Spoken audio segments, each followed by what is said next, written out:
Welcome back to the kebab corner. तो आज की रेसिपी है दही के कबाब पार्ट 1। इट मीन्स हम उसे भून के बनाएंगे।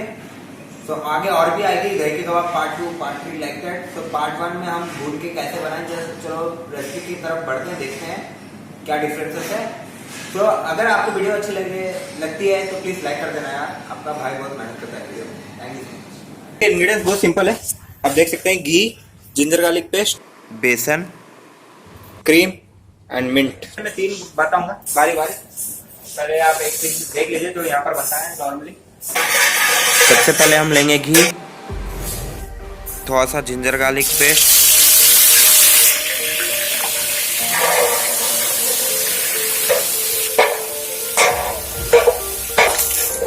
इसे भून के थोड़ा ब्राउन कर लें। थोड़ा सा बेसन डालें, उसे भी थोड़ा सा भून लें।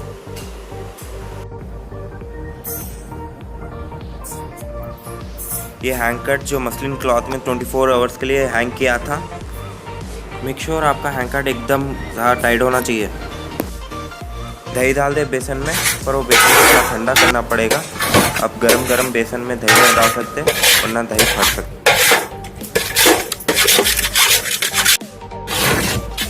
इसे भूनें एकदम स्लो फ्लेम में, भूनते रहें।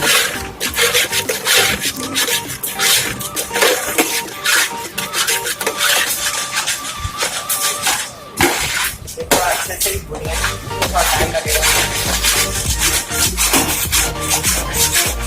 मैं तकरीबन 20 मिनट से भुन रहा हूँ। देख सकते हैं पूरा व्हाइट तो आएगा नहीं, इसमें मैंने थोड़ा बेसन डाला है, इसकी वजह से इसका कलर थोड़ा। तो आपको व्हाइट मार्क बताऊंगा, तो ये नॉर्मली इधर का रेसिपी है जो मैं आपको बता रहा हूँ। पूरा एकदम स्ट्रेट कर लें, पूरा एकदम टाइट करना है, बाइंडिंग में अच्छी आनी चाहिए। आप थोड़ा टाइट कर लो। उसके बाद हम करेंगे इसमें सीजनिंग।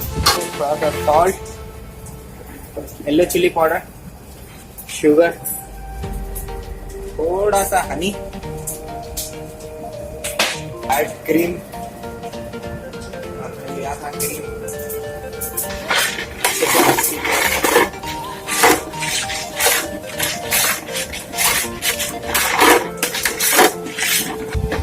थोड़ा सॉस, थोड़ा स्वीट, थोड़ा स्पाइसी टाइप, क्रीमी टाइप रहेगा।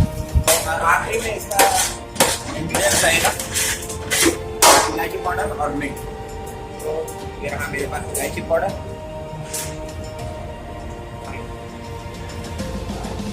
Mint chop. तो एकदम लास्ट में डालना ये दो आइटम, क्योंकि पहले डालोगे तो वो फ्लेवर, वो स्मेल नहीं। लास्ट में एकदम वेज वगैरह बंद करके थोड़ा सा मिक्स करके फूड पैक ये हो गया।